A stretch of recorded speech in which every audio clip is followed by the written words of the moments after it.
यहाँ पर आए हुए सभी सम्मानित किसान भाइयों, माताओं और बहनों, आप सभी का मैं हार्दिक स्वागत करता हूँ, अभिनंदन करता हूँ। इसके साथ ही अभी मुझे सूचना मिली कि गांव में दुखद घटना घट गई है और मिट्टी हो गई। उस परिवार के साथ मेरी पूरी सहानुभूति है और दिवंगत आत्मा को ईश्वर शांति प्रदान करे, ऐसी मेरी प्रार्थना है। आज यहाँ पर किसान पंचायत का आयोजन किया गया। किसान पंचायत में हमारे प्रदेश अध्यक्ष श्री प्रशांत तिवारी जी, साथ में सीतापुर जिलाध्यक्ष सिंह साहब और यहाँ के ओम प्रकाश गुप्ता और वो सभी लोग जिन्होंने मेहनत करके आप लोगों के पास किसानों की समस्याओं के निदान के लिए एकजुटता का एक मार्ग दर्शाया। उन सभी को मैं बहुत बहुत धन्यवाद करना चाहता हूँ। ये बात ठीक है कि मैं पिछले लंबे समय से किसानों के लिए लड़ाई लड़ता आ रहा हूँ। गांव-गांव जाके बैठ के हम लोग अटेंड करते हैं, बैठकों में शामिल होते हैं और आप लोगों को ये समझाने का प्रयास करते हैं कि आजादी के इतने वर्ष के बाद भी देश में सभी चीजों का विकास हुआ, सभी चीजों की उन्नति आई। गांव का विकास नहीं हो पा रहा है। गांव का विकास एक ही सूरत में होता है, या तो उसको बड़ा पूंजीपति कोई अधिग्रहण कर ले और या तो गांव शहर में तब्दील हो जाए, जैसा लखनऊ के आसपास का हो रहा है। इसी तरह जितने भी बड़े महानगर हैं उनके आसपास के जो गांव मिलते जा रहे हैं और जो किसान है वो मजदूरों में तब्दील होता जा रहा है, उसके बच्चे भी मजदूरों में ही तब्दील होते जा रहे हैं। भविष्य के लिए ये एक चिंता का विषय है। आज जैसे गन्ना किसानों की समस्याओं की अगर बात करें तो 2014 के पहले कांग्रेस सरकार थी। कांग्रेस सरकार जब गई, मोदी सरकार आई तो सभी लोगों को काफी भरोसा था कि कुछ ना कुछ तो नया करेंगे, कुछ ना कुछ किसानों के लिए, गांव के लिए करेंगे। क्योंकि आप शायद भूल गए हो, मुझे याद है कि गांव के मिट्टी और गांव के हल्का लोहा मांगने के लिए उनके कार्यकर्ता गांव-गांव गए थे और उन्होंने एक मुहिम चलाई थी। यहाँ आए थे कि नहीं आए थे मुझे नहीं पता है, लेकिन फिलहाल लगभग सारे गांव जाकर उन्होंने गांव वालों का मन छूने का प्रयास तो किया था। मुझे लगा था कि शायद वो कुछ करेंगे। वो आए, उन्होंने 6000 करोड़ रुपए चीनी मिल मालिकों को सब्सिडी के तौर पे दे दिए और कहा इससे जिन किसानों का भुगतान बाकी है उसको आप अदा कर दें। उसके बाद सुध नहीं ली। उस समय भी हम लोग ने कहा कि ये किसी समस्या का हल नहीं है। अगर आपको लगता है किसानों का पैसा बाकी है और वो चुकाया नहीं जा रहा है तो आप उस फैक्ट्री पे अपना रिसीवर बैठाएं और डायरेक्ट भुगतान पैसा करवाएं। किसान कहां तक वसूलता फिरेगा और कहां तक अपने लिए दौड़ता फिरेगा? वो तो हमेशा दूसरी फसल में ही फंस जाता है। पुराना तो लेने के लिए वो छोड़ ही देता है एक समय के बाद। दूसरी चीज, अभी प्रदेश में नई नई सरकार बनी, 5-6 महीने उसने बिता लिए। अभी मैं देख रहा था पूर्वांचल में मुख्यमंत्री जी ने एक फैक्ट्री का उद्घाटन की घोषणा की जिसमें 450 करोड़ 500 करोड़ देने की बात कही। सवाल ये है कि फैक्ट्री मालिकों के फायदे की तो बात बहुत होती है, फैक्ट्रियां लगे ये अच्छी बात है, लेकिन फैक्ट्रियों के साथ साथ जब तक आपके गन्ने का, आपकी फसल का उचित मूल्य आपको नहीं मिलेगा तब तक उनके लगने का या न लगने का कोई बहुत बड़ा विषय नहीं, कोई बहुत बड़ा फर्क नहीं। अधिकतर जगहों की हालत यह है कि जहां पर पर्ची लेने के लिए किसान परेशान रहता है। अधिकतर जगहों की हालात ये है जहां पर किसान हफ्तों फैक्ट्री के बाहर खड़ा रहता है। जैसा प्रशांत जी कह रहे थे, बिल्कुल सही कह रहे थे। इसी के लिए हम लोग ने 11 तारीख को गन्ना आयोग के घेराव की भी बात रखी। सबसे कष्ट तो सुन के तब हुआ जब गन्ना आयुक्त के वहां मिल मालिकों और प्रदेश भर के किसानों की बैठक हुई और उसके बाद ये बात सामने आई कि मिल मालिक 6 घंटे में 5 घंटा 45 मिनट बोले और उत्तर प्रदेश के विभिन्न जिलों से आए हुए किसानों को बोलने के लिए मात्र 15 मिनट दिए गए। इससे ज्यादा दुख की बात और कुछ शासन के लिए हो नहीं सकती। अगर शासन केवल मिल मालिकों के हित की बातें को ही समझना चाहता है तो फिर किसानों का क्या होगा? फिर जनता के नुमाइंदे बन के बैठने का क्या मतलब होता है? कोई अर्थ नहीं है, कोई मतलब नहीं। लोग जाते हैं, वहां जाकर झूठी बातें करते हैं, झूठ बोल के शासन सत्ता में आते हैं, आने के बाद भूल जाते हैं। बात करें जब ऋण माफी की हो रही थी तब क्या प्रधानमंत्री जी ने यहां आकर एक बार भी नियम कानून शर्तों की बात कही थी? अगर कोई भी व्यक्ति ऐसा हो जिसने सुना हो ऐसा तो बताएं। प्रधानमंत्री जी आए, मैं नहीं कह रहा कि भाजपा के कोई बड़े नेता है, उस समय वो देश के प्रधानमंत्री थे जब वो इस बात की घोषणा कर रहे थे कि अगर उत्तर प्रदेश में हमारी सरकार बनती है तो सभी किसानों का ऋण माफ कर दिया जाएगा। उनका यही भाषण में वक्तव्य था।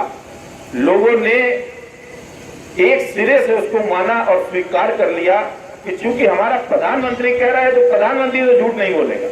एक व्यक्ति विशेष झूठ बोल सकता है, लेकिन अगर देश का प्रधानमंत्री और राष्ट्रपति कोई गलत बात करके चला जाए तो इससे ज्यादा शर्मनाक दूसरी कोई बात हो नहीं सकती है। और जो ही सरकार बनी तो उनको याद आया खजाने में पैसा ही नहीं है, तो बिना जानकारी किए चुनाव के समय वादा देना तो वादा खिलाफी जैसा ही हुआ ना। और प्रधानमंत्री की वादा खिलाफी, अन्य लोगों की तो छोड़ दीजिए। उसके बाद उन्होंने कहा ये फैसला तो योगी जी का है, योगी जी जाने क्योंकि मुख्यमंत्री उनको बना दिया है।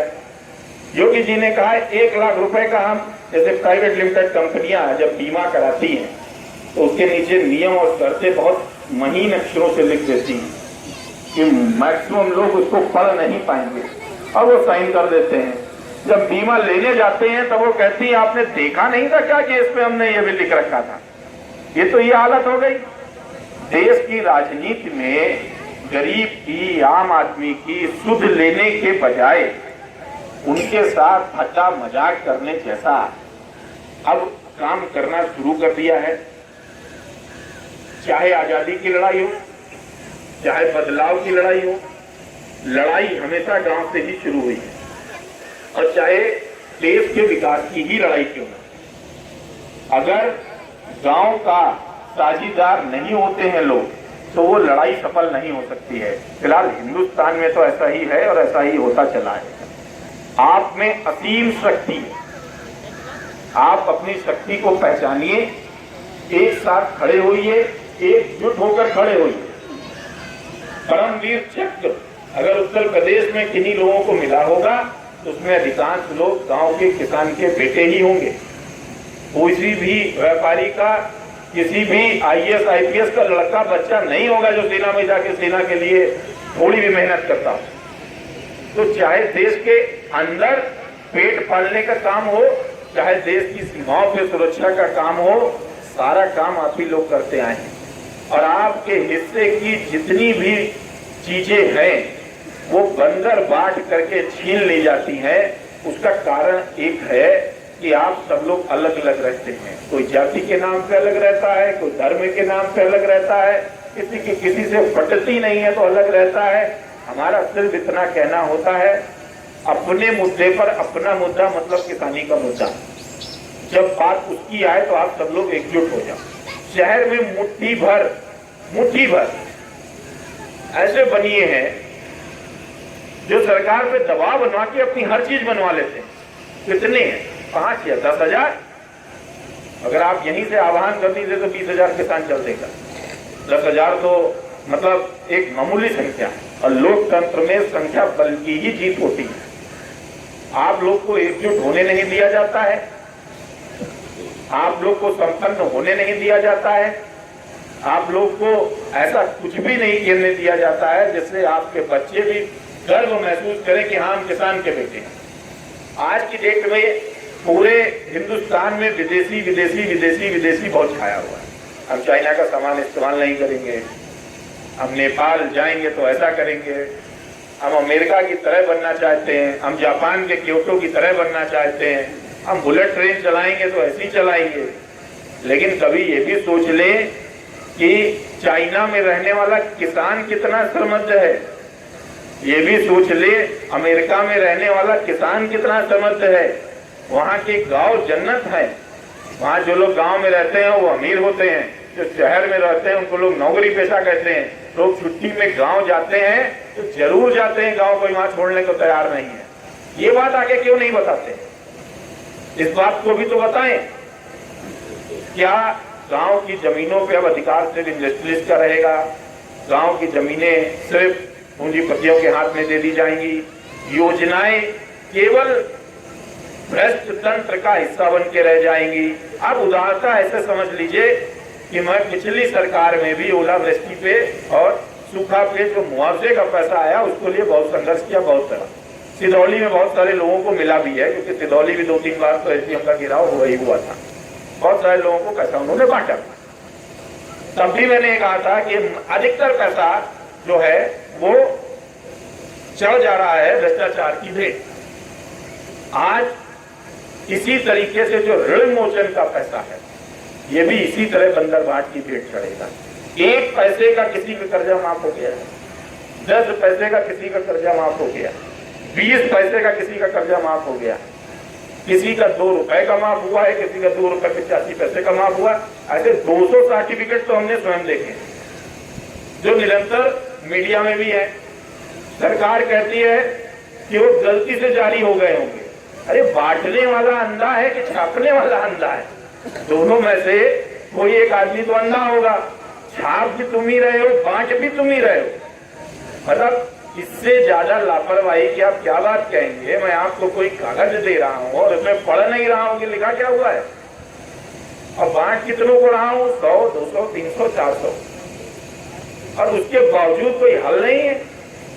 उसमें शासन कहता है कि ये तो त्रुटि हो गई है, सुधार लेंगे। तो फिर पिछली सरकार में इस सरकार में फर्क क्या आ गया, बदलाव क्या आ गया?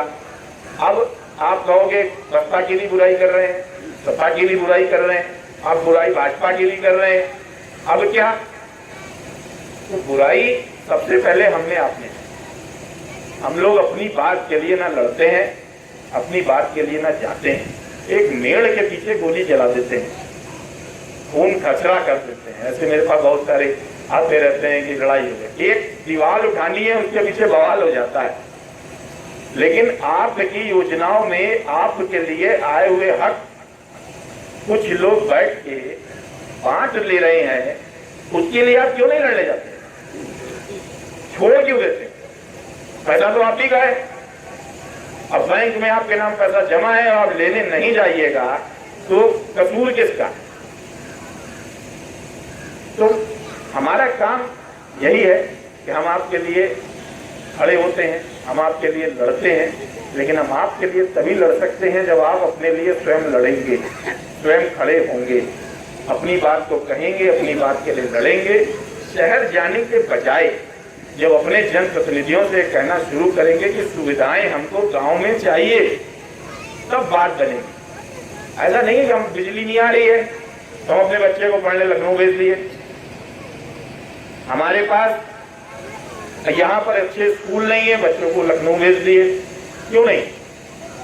भाई पैसा सबसे ज्यादा गांव के लिए स्वीकृति होता है, सबसे ज्यादा टैक्स भी गांव देता है। ऐसा नहीं कि गांव टैक्स नहीं देता है, ऐसा नहीं कि गांव के पास जमीन नहीं है, अन्न उग जाता है, शहर वाले सब चीज खाएं और बिना भूखे मर जाएं सबके सब। अगर यहाँ सब बंद कर दें तो, अगर 6 महीना किसान गेहूं उपजाना बंद कर दे तो फिर वही व्यवस्था हो जाएगी आजादी के बाद, जब देश में दादा आपको तो हमने तो पढ़ा है, आपने देखा होगा कि गेहूं के लिए त्राही त्राही मच गई थी और अमेरिका से आया हुआ आटा यहाँ खाया जाता था, लाल आटा होता था, ऐसा मैंने पढ़ा है, मैंने देखा नहीं।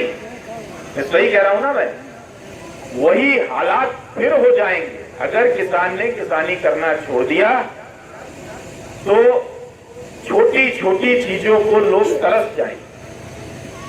और अब अति हो रही है। अब किसान उस जगह पहुंच रहा है जहां पर अब वो थकने लगा है, परेशान होने लगा है। बेटी की शादी कर नहीं सकता, बच्चे को अच्छे स्कूल में पढ़ा नहीं सकता, अपनी बीवी का अच्छे से इलाज करा नहीं सकता, बुढ़ापे में अपने लिए किसी प्रकार की कोई सहूलियत नहीं है। पेंशन योजनाएं भी इन्होंने आया बंद कर दिया, पैसा नहीं था। बिजली वाले आए तो उन्होंने कहा महामाया नहीं मानेंगे, उन्होंने कहा हम समाजवादी मानेंगे। ये तो आके बंदी कर दिए, बोले हम पेंशन ही नहीं बांटेंगे, पेंशन की जरूरत ही क्या है। लेकिन जो विधायक सांसद बनता है उसकी भी पेंशन बंद कर दो, उसकी क्या जरूरत है? उसकी तो पेंशन लगातार देते जा रहे हो। 60,000 रुपए से उठा के 1.5 लाख रुपए तनख्वाह कर दी विधायक की। क्यों कर दी?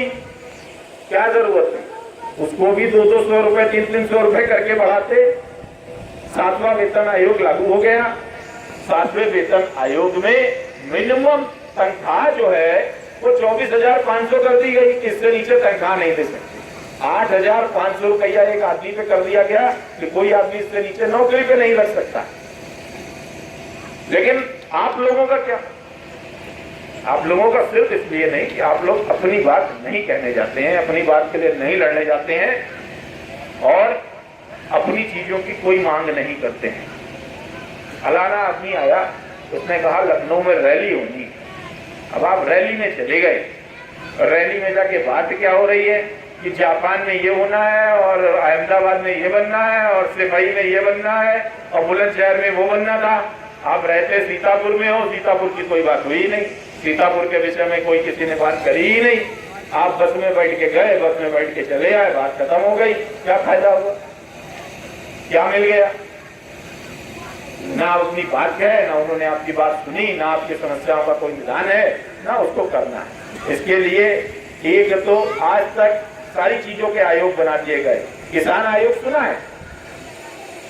किसान के साथ कोई बदसलूकी करे तो उसकी FIR कहीं आसानी से दर्ज हो जाती है। लेखपाल आता है, कहता पैसा लाओ। मैं इसलिए कह रहा हूं कि मैं देखता रहता हूं, सुनता रहता हूं। पहले मैं कहता था हो सकता है ऐसा ना हो, इतने सालों से सुनते सुनते मुझे लगता है कि ऐसा ही होता है। पुलिस वाला आता है, कहता चुपचाप बैठो, नहीं है पैसा लाओ। अगर जमीन बिक गई तो पैसा लाओ, फसल बिक गई तो पैसा लाओ। अगर गलती से कहीं से पता लग गया लड़का बाहर चला गया, पैसा भेजा तो पैसा लाओ। आए नहीं, बगल वाला फंसा देगा, आप पैसा लाओ। तो सिर्फ शोषण करने के लिए यहाँ आसपास का तंत्र बना हुआ है। इसको तोड़ने के लिए एक संवैधानिक किसान आयोग के लिए आप लोग एकजुट होइए, मांग करिए। आप जितने भी लोग यहाँ इकट्ठा हैं, अगर सब लोग 10-10 लोगों से ये बात पे चर्चा कर लें तो मुझे लगता है 2 महीने में सीतापुर जिले में ही एक किसान आयोग की मांग खड़ी हो जाएगी। अगर संवैधानिक किसान आयोग एक बार बन गया, आपकी जमीन की कीमतें 10 गुना ज्यादा बढ़ जाएंगी। आज जो जमीन आपकी 1 लाख रुपया बीघा होगी वो तुरंत 12 लाख 14 लाख रुपए बीघे पे चली जाएगी। दूसरी चीज, फसलों का मूल्य आयोग तय करेगा महंगाई के हिसाब से। आज महंगाई बढ़ती जा रही है पर फसल का मूल्य नहीं बढ़ रहा है उस तरीके से। DAP का रेट बढ़ गया, उसकी तुलना में क्या फसल का मूल्य बढ़ा? खाद का बढ़ गया, उसकी तुलना में क्या बढ़ा? बिजली महंगी हो गई, क्या उसकी तुलना में बढ़ा दिया? नहीं बढ़ाया। तो ये संभव तभी है जब आप लोग अपने हक की बात करना शुरू करेंगे, अपने लिए बात करना, लड़ाई करना शुरू करेंगे। इसके लिए सब लोग एकजुट होइए, हमारा साथ दीजिए। किसान की भलाई के लिए जो आदमी कहे उसका साथ दीजिए, लेकिन ये देख लीजिए कि असल में वो कर रहा है कि नहीं कर रहा है। इसकी जांच पड़ताल आप लोग को करनी पड़ेगी और उसके बाद लड़िए। यही एक रास्ता है, अन्यथा भविष्य में आपके बच्चे मजदूरी ही करेंगे, इसके अलावा कोई विकल्प बचेगा नहीं। तो अब सोच आपकी है, फैसला आपका है, करना भी आप ही को। हमें सिर्फ कहना है।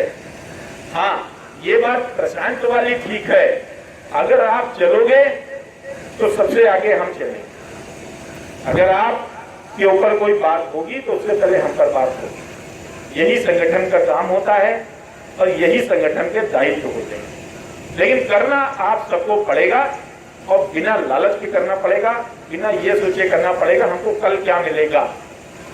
आपको ये सोचना हमारे बच्चों को क्या मिलेगा। अगर ये सोच के आप लोग लड़ लेंगे तो भविष्य बहुत बेहतर होगा। बच्चे भी कहेंगे कि हाँ, पिताजी ने किसानी दी थी, हम भी यहाँ हवेली बना के रह सकते हैं। और ऐसा हिंदुस्तान में ही पंजाब हरियाणा में बड़े अच्छे अच्छे किसान हैं। वेस्टर्न यूपी में गन्ने में इस तरीके से बैठकें नहीं होती है जैसे यहाँ होती हैं। वहाँ के जाट मार के बिल्कुल सही कर देते हैं अधिकारियों को। मैं नहीं कहता आप मारपीट करने लगे, मारपीट करने को नहीं कह रहा हूँ, लेकिन उनको नियम कानून कायदे सब पता है। तो नियम कानून कायदे, देखिए एक भाई साहब बैठ के सो रहे हैं, है ना। अब हम बात कह रहे हैं और वो सो रहे हैं, और कल को जब नहीं मिलेगा तो सबसे पहले आएंगे, कहेंगे हमको तो मिला ही नहीं कुछ, हमको पता ही नहीं कुछ। तो इसी चीज को बदल लीजिए, अपने लिए लड़िएगा तो अपने बच्चों के लिए कुछ करिएगा, अन्यथा जानवर और इंसान में फर्क क्या, दोनों एक ही जैसे तो हैं। चलिए इसी के साथ बहुत बहुत धन्यवाद, ज्यादा मत सोइए और अपने लिए एकजुट होइए, तभी बात बनेगी। जय जवान जय किसान, नारा लगाइए साथ में, जय जवान जय जवान। बहुत बहुत धन्यवाद।